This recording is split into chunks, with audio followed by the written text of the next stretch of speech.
현대인들이 쓰는 말 가운데 가장 많이 쓰는 말이 뭐냐면 바쁘다예요. 바쁩니다.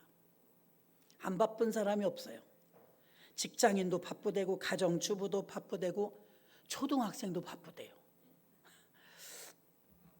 영어 사전에도 바쁘다 비지라고 되어 있는데요. 바쁘다는 의미는 어떤 업무에 집중하거나 열심히 일해서 다른 일을 할 여유가 없을 때 쓰는 말이 바쁘다입니다. 아무것도 안 하면서 바쁘다는 건 말이 안 맞고요. 어느 일의 업무에 집중해서 열심히 일하느라고 바쁘다 이 말입니다.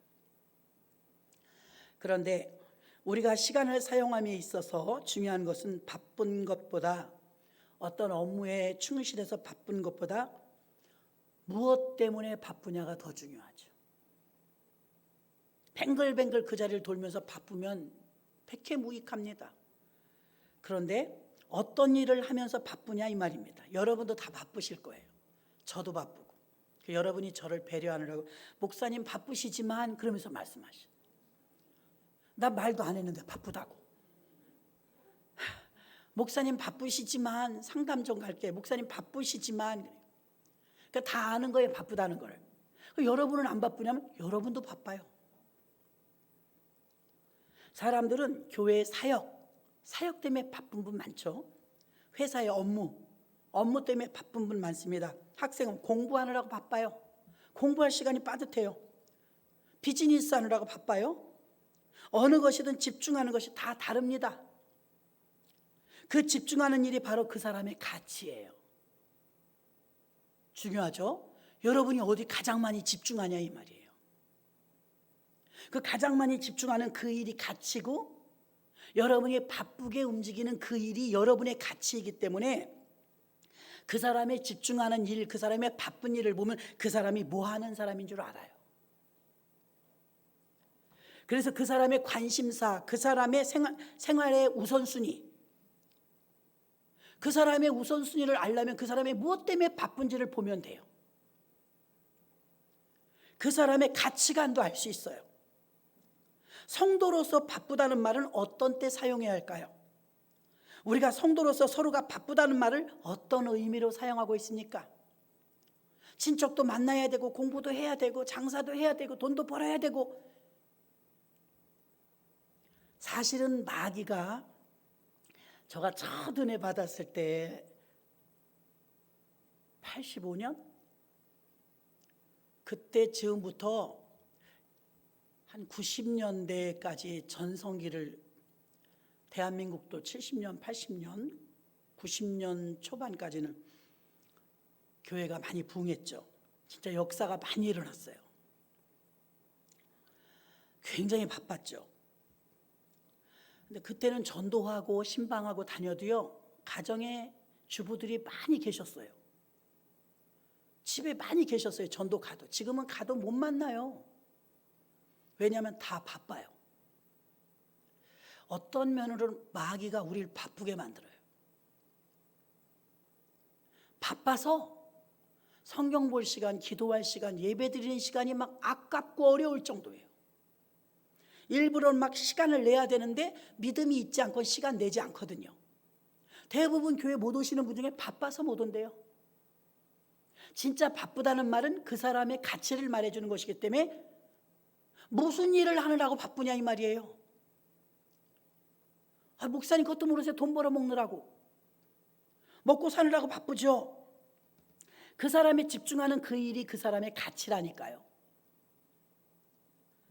그래서 예전에는 전도를 다녀보면 사람이 집에 많았기 때문에 전도도 좀 쉬웠고요. 열매도 많이 맺혔죠. 지금은 직장 알파 해야 돼요.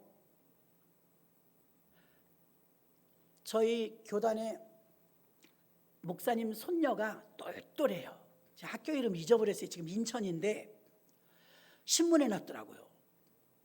애가 학교 다녀요. 중학교인가? 여학생이에요. 근데 이 아이가 얼마나 똘똘한지 그 학교에서 거의 탑이에요. 공부도 잘하고 리더십도 강하고. 애들을 신앙이 있는 아이들 다 모아갖고 점심시간에 기도회를 한대요. 큐티도 하고.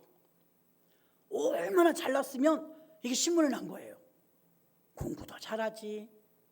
교회만 다니는 것으로 그치는 게 아니라 학교에서 알파를 하는 거예요.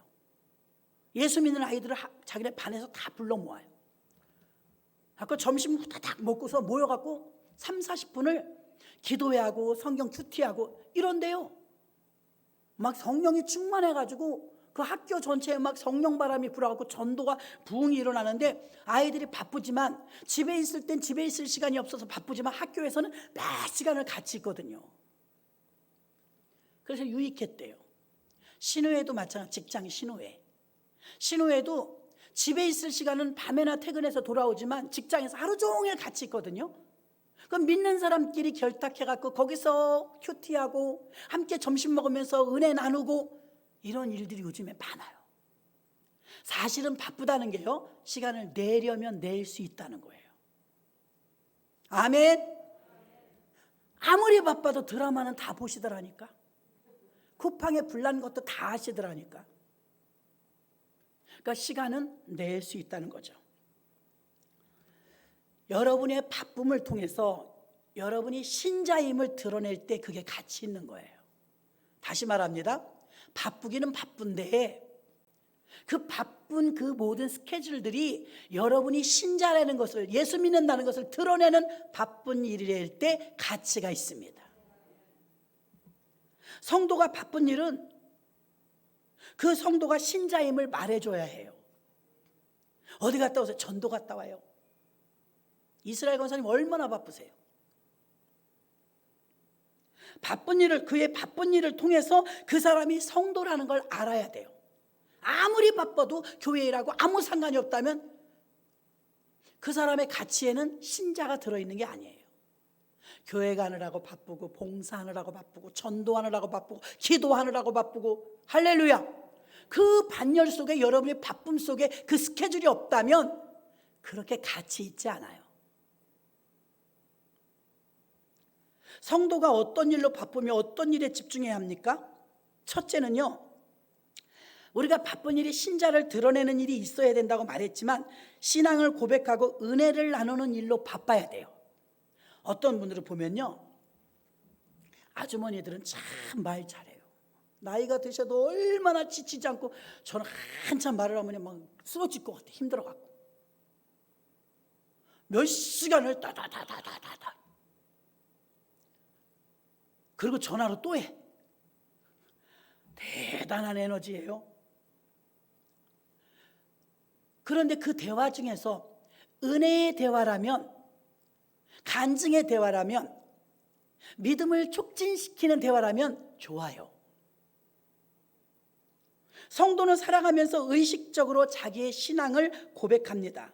주일 예배를 드리며 감격했던 말씀, 아까 낮에 어떤 분이 예배나 11시에 제대로 드려요. 3명 오셨더라고. 예배 위원은 한 13명? 3명 오셨어요. 그런데 예배가 끝나고 났는데 집에 가시지 않으면서 은혜 받은 이야기를 막 하는 거예요. 한참 들어줬네요. 목사님 오늘 은혜 받았어요.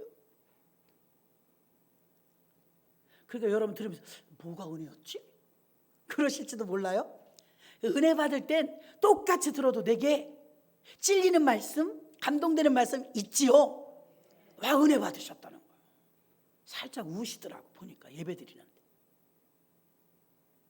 은혜를 나누는 일로 바쁘다면 바람직한 바쁨인 줄로 믿습니다.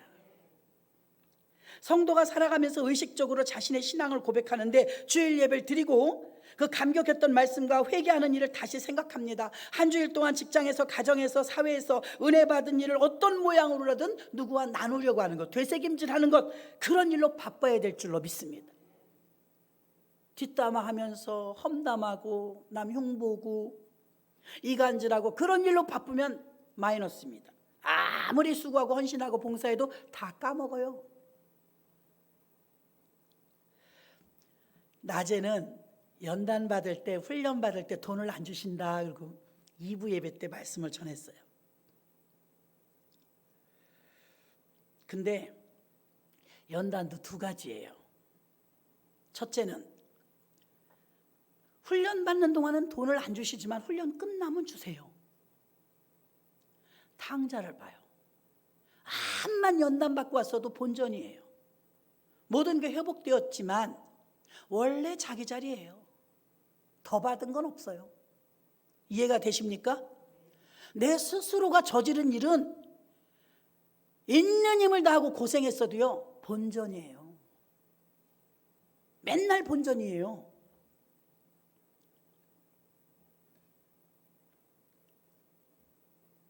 그런데 하나님이 주시는 연단과 훈련은 요셉 봐요, 야곱 봐요. 연단 훈련 엄청 받았죠. 다윗도 마찬가지예요. 연단 훈련 받고 나서 본전이 아니에요. 업그레이드 되었어요. 할렐루야. 엄청난 업그레이드. 우리가 받는 훈련과 연단은 그런 훈련과 연단이어야 할 줄로 믿습니다.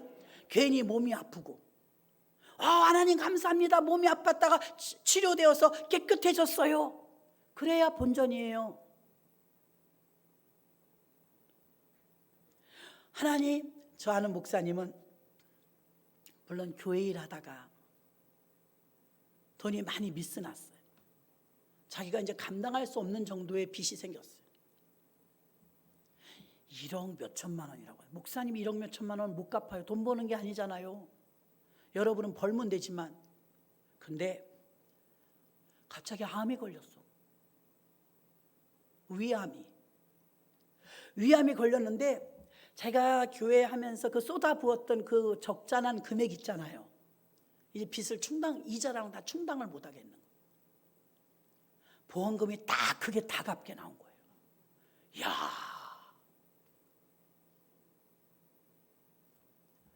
아버지 이건 제 것이 아니군요. 어떻게 해서라도 하나님이 그거 안간힘을 쓰는 모습이 애처로우셨든지, 고질적인 자기 자신이 감당하지 못하니까 무게감이 너무 컸죠. 그걸 해결해 주셨어요. 간혹 이런 간증 우리 많이 듣습니다. 그랬다고 또 뒤늦게 박씨 물어온 제비처럼 다리 부러뜨리면 안 됩니다. 뒤늦게 보험 막 들어 갖고 그동안 자기가 받아먹은 거 다 내, 그러시면 안 됩니다. 자동차 보험도 책임보험만 들으신 분들 다 드세요. 기적이 날마다 일어난다. 괜찮아요, 우리 하나님이 지켜주셔요. 우리가 지킬 건 지켜야 돼요. 왜 그러느냐, 기적이 날마다 일어나게 하실 수 있어요. 하나님이 날마다 기적이 일어나려면 질서가 깨져야 돼요. 하나님은 자연 계시를 우리에게 주셨기 때문에 암 걸렸다 치료받는 거 한 번이면 돼요. 지난번에 1억 나왔는데 이번에 5천만 원짜리 타게 또 걸렸으면 좋겠다, 그러시면 안 돼요.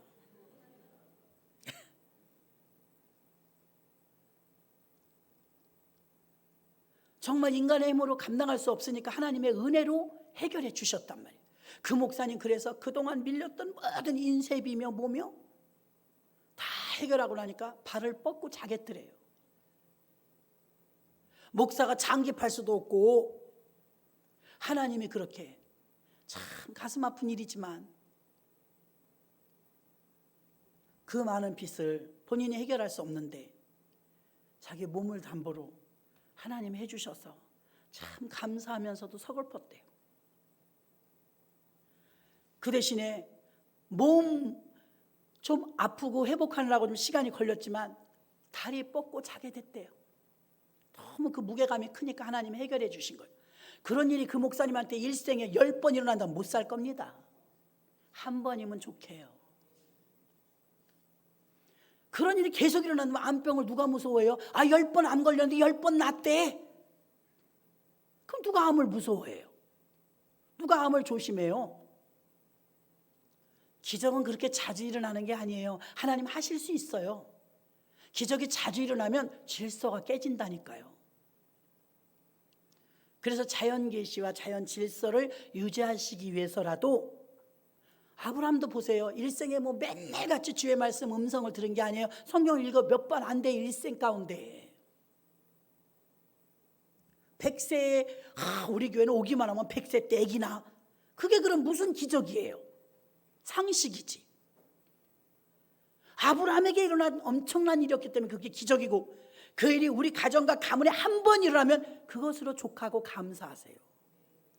하나님 지난번에도 기적 베풀어 이번에도 기적을 주시옵소서. 이번에는요 손가락 조금만 절단하고 1억이 나오게 해주시옵소서. 보험을 막 10배로 들었습니다. 시험하지 말랬어요. 하나님을.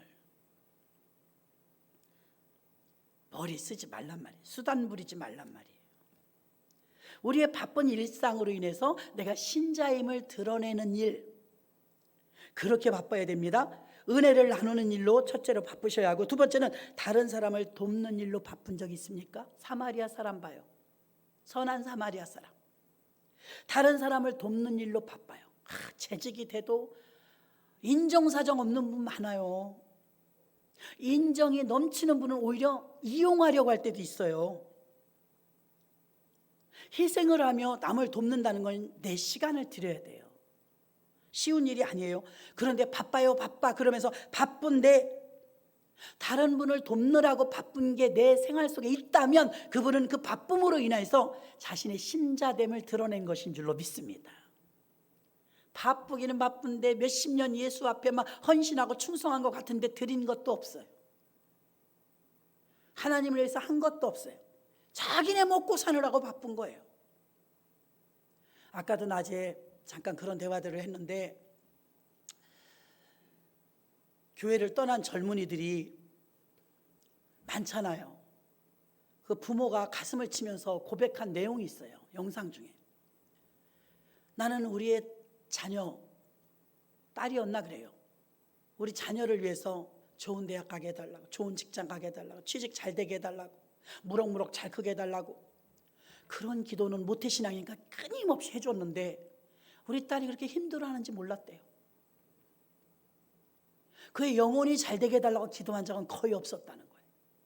나는 헛것을 위해서 기도했다는 거예요. 헛것을.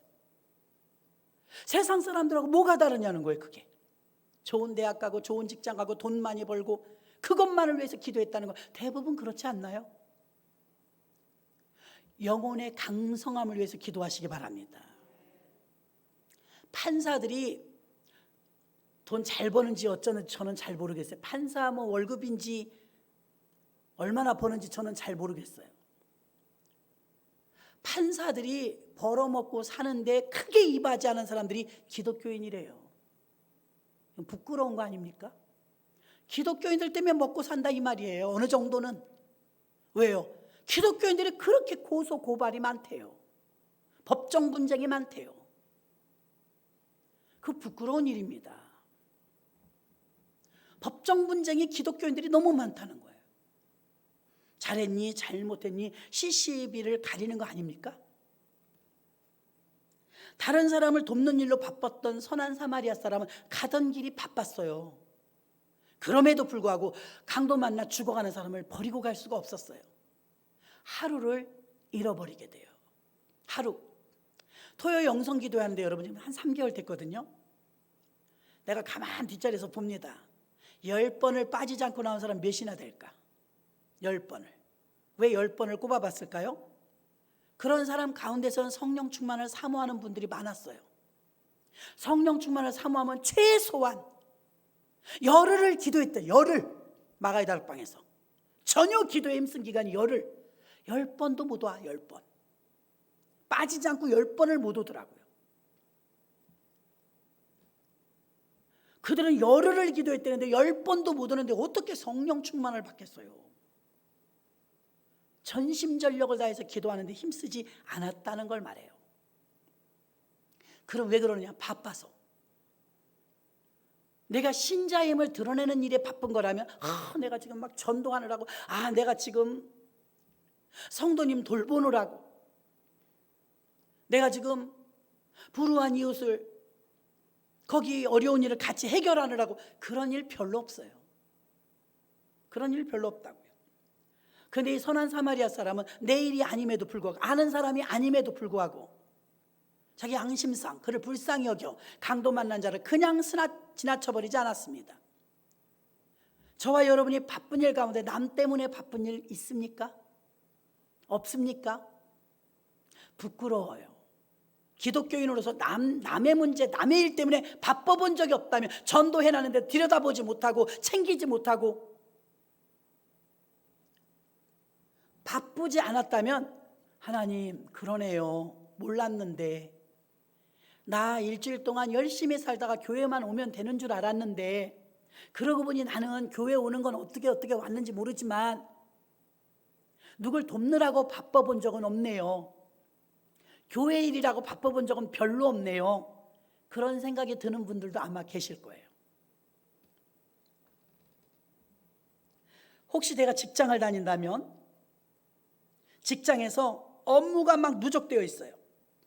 근데 직원들도 바쁘고 나도 바빠요. 근데 직원이 막 쩔쩔매. 내가 조금 더 힘들어도 거들어주면 그 사람이 굉장히 수월할 것 같아요.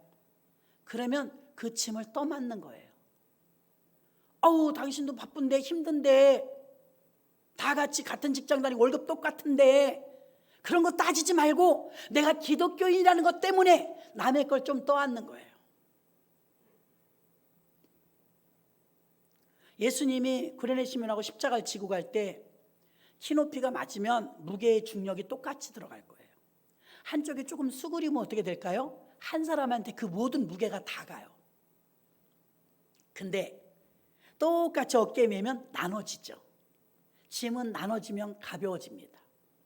회사에서 나는 할 수 있는데 저 사람은 쩔쩔매고 막 야근하게 생기고 그랬으면 내가 조금 퇴근을 늦게 하더라도 그 짐을 떠맡아서 같이 도와준다면 그 사람은 그리스도인으로서 교회 일은 아닐지라도 여러분이 하는 그 직장에서 신자됨을 나타내는 일에 바빠진 일인 줄로 믿습니다. 그런 게 너무 약해요. 우리는 오히려 짐을 주는 분도 있어요. 나 때문에 동료들이 어려움을 겪을 수도 있어요. 우리의 바쁜 삶 가운데서 주변의 일을 내가 자진하여 떠맡는다면, 그런 바쁜 생활 속에 내가 들어간다면 친구와 가족과 직장 동료들이 지켜본다는 거예요. 다 바쁘지만 기쁘게 삶을 살기 위하여서 에너지를 조금 도와줄 수 있으면 도와준다고 하여서 그곳에 내가 투입되어서 그의 짐을 맡아서 좀 도와준다면 하나님도 기뻐하십니다. 아멘. 하나님도 기뻐하세요. 제일 늦게 출근했다가 제일 먼저 퇴근해. 얼른 빠져나가야 나머지 일을 딴 사람이 할 것 같아. 얍삽하게 직장생활 하시면 어디서도 환영을 못 받아요. 조금 더 한다고 생각하시고 조금 늦게 퇴근하시면 인정을 받을 줄로 믿습니다. 그 쉽진 않죠. 나도 힘든데. 또 세 번째는 하나님 사역에 바빠야 하기 때문에, 첫째는 여러분의 바쁨 속에 하나님의 사역이 들어있냐 이 말이에요. 일주일 동안 내가 바빴는데 그 중에 하나님의 사역이 있었냐 이 말입니다. 또 내 이웃을 사랑하는 일로 바쁜 적이 있었냐 이거예요. 자, 교회 다니고 집사 권사가 돼도요, 나 왜 아무것도 몰라요. 할 줄도 모르고 도와줄 줄도 모르고 관심도 없어요. 그거 어떻게 예수 믿는 사람, 예수님 자체가 십자가가 남의 짐을 지는 건데요. 예수님은 남의 짐을 진 거예요. 그럼 짐 진 사람들 중에서 보면, 제가 전에도 말했죠. 신도림역에서 할머니가 짐 잔뜩 들고 전철에서 내렸는데 그거 저 까마득한 계단 올라가려면 내가 보기에도 불가능해요. 저가 달려가서 도와주려고 했는데 저보다 한 발짝 빨리 간 군인 아저씨가 있었다고. 군인 아저씨가 듬성듬성 가더니 그 무거운 짐을 번쩍 들어요. 군인 아저씨는 그리 무겁지 않죠. 할머니가 연신말 고마워이 고마워이. 얼마나 고맙겠어요. 그 청년은 할 수 있는 일이었어요. 할머니는 그거 지고 올라갔다면 병나요. 병나. 여러분이 일주일 동안 바쁘다 하는데 바쁨 속에 하나님을 위한 사역이 있었나 생각해 보세요. 이웃을 위해서 도와주는 일로 바쁜 일이 있었나 생각해 보십시오. 저도 부끄러워요. 아, 그래요 목사님? 그러면 여보 당신 나를 위해서 희생해봐. 집사님 내가 기회를 줄게. 내 일 좀 해줘. 그래, 하나님 사역을 하면서 바빠야 되잖아. 그 이용하지 마시고 수단 부리지 마시고 곰곰이 생각해보세요. 내가 일주일 동안 하나님의 사역을 위해서 얼마나 바빴나? 이웃을 돕는 일에 얼마나 바빴나? 바쁘기는 바쁜데 나만을 위해서 바쁜 거잖아요. 우리 식구만을 위해서 바쁜 거잖아요. 솔직히 나 벌어먹고 사느라고 바쁜 거지. 진짜 기독교인이 바쁘다고 하면 그 바쁨 속에 주의 사역이 들어있어야 합니다. 은혜를 나누는 간증이 들어있어야 합니다. 할렐루야. 간증을 들으면 도전을 받아요. 도전. 나도 잘해봐야지. 저도 셈이 많아가지고 그랬었어요. 그래서 막 은혜도 더 받고 싶고. 여러분 성도님들 중에서 보면 각양의 은사가 있어요. 장자방처럼 듬직한 일꾼이 있고요, 막내처럼 사랑스러운 일꾼이 있고요, 언제나 신뢰가 가는 일꾼이 있고요, 언제나 그 재간둥이라는 생각이 드는 일꾼이 있어요. 우리들 은사가 다 달라요. 제가 그래서 피아노 치고 싶었지만 하나님이 하지 말라고 그래서 왜 하지 말라고 그러냐고. 하나님이 운전이나 하래, 운전. 제가 생각할 때는 피아노 치는 게 훨씬 아름다워 보였는데 내가 잘할 수 있는 걸 하나님은 하길 원하셨어요. 지나간 날 보니까 은혜 꽤나 받았던 분들 성령 충만했을 때 얼마나 바빴어요. 성령 충만할 때 얼마나 바빴어요. 뭘로 바빠요? 내일로 바쁜 적 별로 없어요. 다 주의 사역을 위해서 바빴죠. 마귀가요, 애굽에서는 무지 바쁘게 만들어요. 오직 먹고 사는 것밖에 없는데. 애굽에서는 돈 안 벌립니다. 내 것 없습니다. 노예입니다. 세상의 노예예요. 아무리 수고해도 내 거 없어요. 그래서 속이죠. 바쁘게 만들고 열심히 일하게 만들고 내 것은 없어요. 마귀가 이 마지막 때에 온 성도들을 바쁘게 만들어요. 바빠서 기도할 시간 없어요. 바빠서 예배도 빠져요. 바빠서 하나님 일 할 수 없어요. 너무 바빠서. 그러니 이게 우리가 다 속는다 이 말입니다. 속는다. 이것이 하나님이 우리에게 주신 가장 큰 계명이기 때문에 우리가 하나님의 사역을 위해서 집중하고 이웃을 사랑할 때 하나님의 자녀라는 사실을 사람들이 알게 되는 것입니다. 직장에서, 이웃에게, 내가 있는 현장에서 저분은 예수 믿는 분이야. 예수 믿기 때문에 솔선수범하는 거예요. 어떤 분이 교회에서 봉사학원 신합니까? 신앙이 성장한 분이 하지 않습니까? 성장한 분. 또 이 세상을 본받지 않고 세월을 아끼는데 에베소서 5장 15절로 16절 너희가 어떻게 행할 때 자세히 주의하여 지혜 없는 자같이 하지 말고 오직 지혜 있는 자같이 세월을 아끼라. 때가 악하니라. 아멘. 어떻게 할지를, 당신이 누구를 위해 사는지 말해줘야 합니다. 시간의 중요성을 말하고 있습니다. 시간은 금이에요. 그 중에서도 우리가 누구를 위해 시간을 사용하는지, 여러분 24시간 중에 주를 위해서는 얼마나 쓰십니까? 어떻게 행하고 어떻게 쓰냐고 오늘 본문에 말하는 거예요. 에베소서에서 너는 세월을 아끼고 때가 악하니 시간을 아끼라. 어떻게 시간을 쓰냐는 것입니다. 시간을 지혜롭게 사용하는 방법을 말해주고 있습니다. 지혜 있는 사람이, 우리가 생각하고 있는 이 대상은 세상입니다. 세상은 악해요. 악하다는 걸 왜 목사님 세상이 왜 악해요? 살만해요. 세상이 악하다는 첫 번째요, 세상은 기준이 없어요. 기준. 신본주의의 사상이 있으면 죄의식이 있다고 했죠. 하나님이 아니 계신 사람은 법이 없어요. 악한 세대의 특징은 첫째, 기준이 없어요. 오늘날 세대를 보십시오. 모두가 자기 기준에 따라 생각하고 주장합니다. 악한 시대는 기준이 없어서 사람들을 볼 때 자기 의견에 사사기 마지막 끝날 때 하나님이 손을 놓습니다. 그때 이스라엘의 왕이 없으므로. 이스라엘이란 나라는 신정국가예요. 하나님 말씀이 법인 나라예요. 그때 이스라엘에 왕이 없으므로 각각 자기의 소견에 옳은 대로 행하였더라. 자기가 왕이에요. 하나님이 떠나셨어요.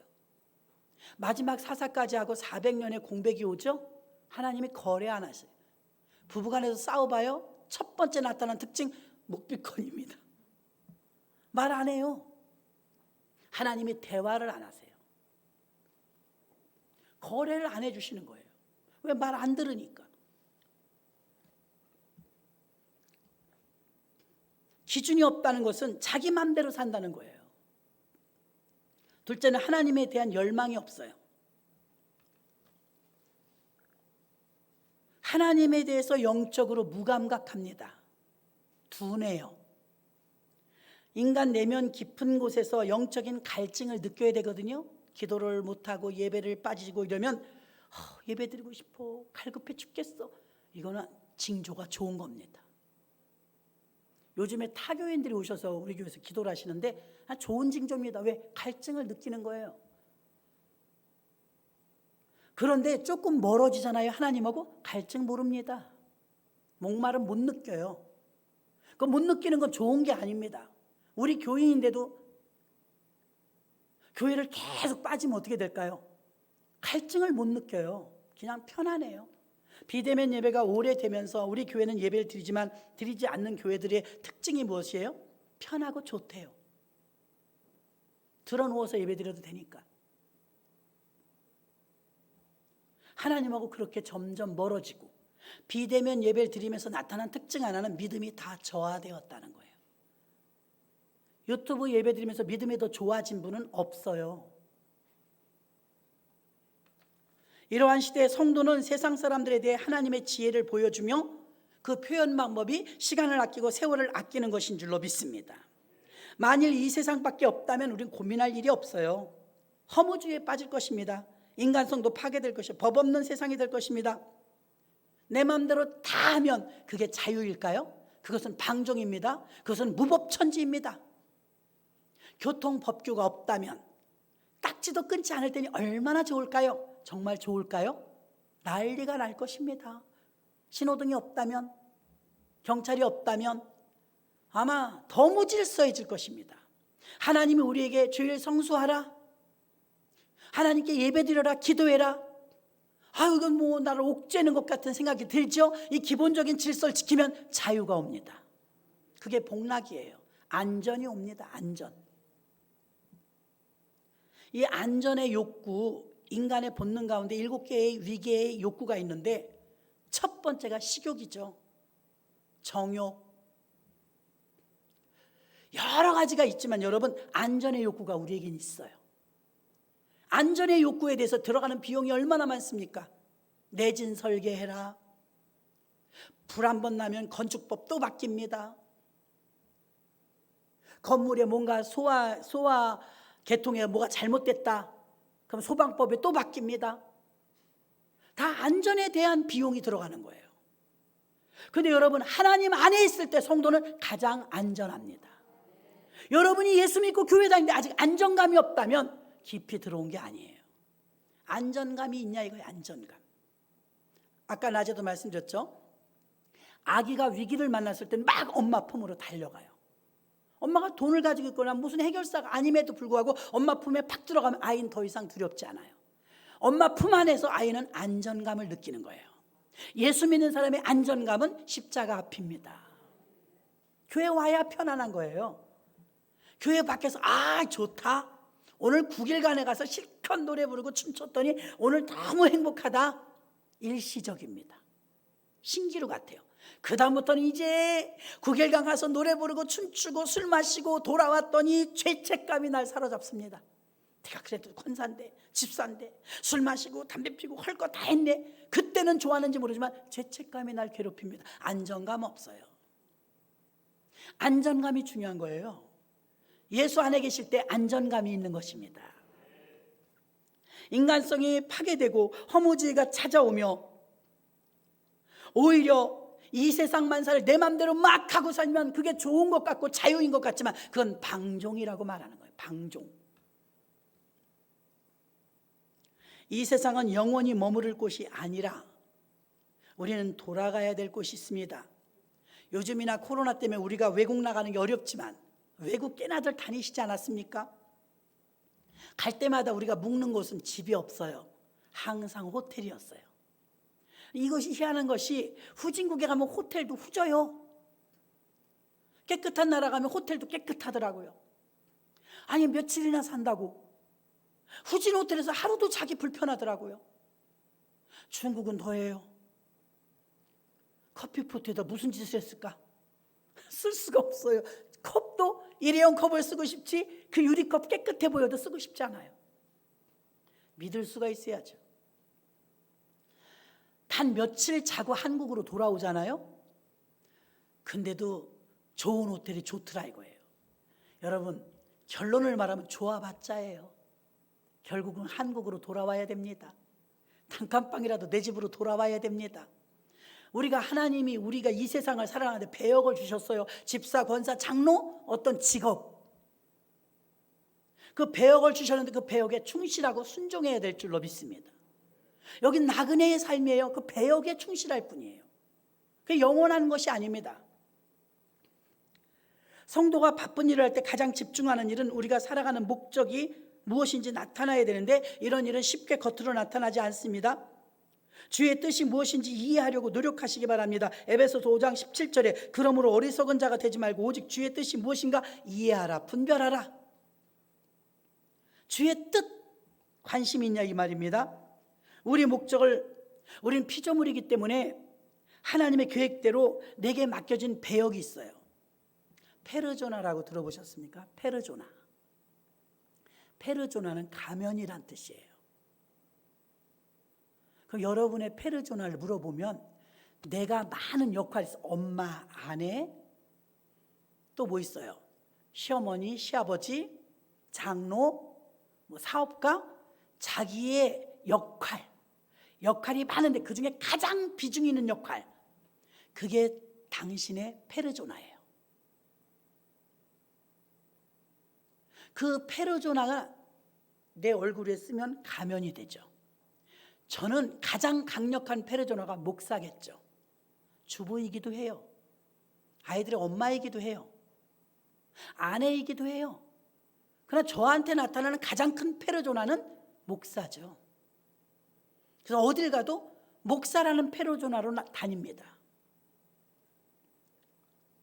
하나님은 우리에게 여러분에게 페르조나를 주셨어요. 많은 역할 가운데서 가장 강력한 역할, 여러분이 생각하는 대로요. 장로라면 장로의 페르조나, 사업가라면 사업가의 페르조나, 여러분이 가장 집중력 있게 생각하는 그 페르조나, 그건 하나님이, 우리가 피조물이기 때문에 하나님이 우리에게 목사면 목사답게, 목사로서 모범적이게 진실되고 충성된 종이 돼야 돼요. 집사, 권사, 장로도 마찬가지입니다. 그 배역에 하나님이 주신 페르조나에 충실하는 거예요. 요즘은 그런 생각이 들어요. 집회를 많이 다니고 일도 많고 맡겨진 사역도 많으니까 참 바빴죠. 어느 정도는 코로나 때문에 유익한 것도 있어요. 그 스스로 그런 생각이 들더라고요. 엄마들이 밖으로 막 도는 집 봐요. 아이들 제대로 못 돌봅니다. 집안 가사일 제대로 못합니다. 난립니다. 집에서 살림만 하는 집 보십시오. 깔끔합니다. 살림만 하시니까. 근데 나름 어떤 생각이 드냐면, 야, 코로나 때문에 집회도 못하고 부흥회 못 가고 강의도 못 가고 모든 프로그램들이 셧다운 되었죠. 기본적인 이 예배만 살려내기도 막 긴장하잖아요. 그러니까 무슨 생각이 드냐면 더 꼼꼼히 행정도 성도님들도 하나하나 세분화적인 모습으로 기도도 하고 살피게도 되고 나름 책 볼 수 있는 시간도 있고 하니까 마치 가사일에 최선을 다해서 알뜰살뜰 살피는 주부처럼 집 안의 것을 돌아볼 수 있는 시간을 주셔서 감사해요. 오히려 너무 분주하게 바쁘고 막 그러면 미처 돌보지 못하는 일도 많잖아요. 그렇다고 월등히 잘했다는 소리는 아니지만 아침 저녁 그래도 주님 앞에 기도할 수 있고 작은 일 큰 일 도우면서 할 수 있고 하나하나 살피고 행정적인 일까지 밀렸던 일들도 할 수 있고 하니까 마치 교회 와서 하나님의 집을 샅샅이 구석구석 살필 수 있는 이런 시간이 되어서 오히려 코로나가 유익한 점도 있다 이 말입니다. 밖으로 돌다가 덜 도니까. 우리가 가장 집중하는 그 일이 바쁜 일입니다. 그 일이 나의 페르조나인지 그 바쁨을 통해서 예수가 드러나고 있는지 이웃을 위해서 돕는 일이 있는지 이걸 살펴봐야 됩니다. 사도행전 26장 14절 우리가 다 땅에 엎드러지며 내가 소리를 들으니 히브리 말로 이르되 사울아 사울아 내가 어찌하여 나를 핍박하느냐. 가시체를 뒷발질하게 내게 고생이니라. 주의 뜻에 맞게 살아야 되는 사울일 때는 하나님 뜻대로 살질 않았어요. 이제 그의 배역은 하나님이 택한 그릇입니다. 그릇이 되었을 때 하나님이 그의 삶을 붙잡고 쓰시게 된 줄로 믿습니다. 성령으로 충만받을 때 바로 이런 일이 가능한 줄로 믿습니다. 지금까지 여러분들이 어떤 일로 바쁘셨으며 어떤 일로 집중하셨으며 어떻게 시간을 아끼셨는지 회복하시기를 바랍니다. 그리하여 주께 영광 돌리게 부족함이 없는 우리 모두가 되시기를 주의 이름으로 축원합니다. 하나님 아버지, 세상은 악합니다.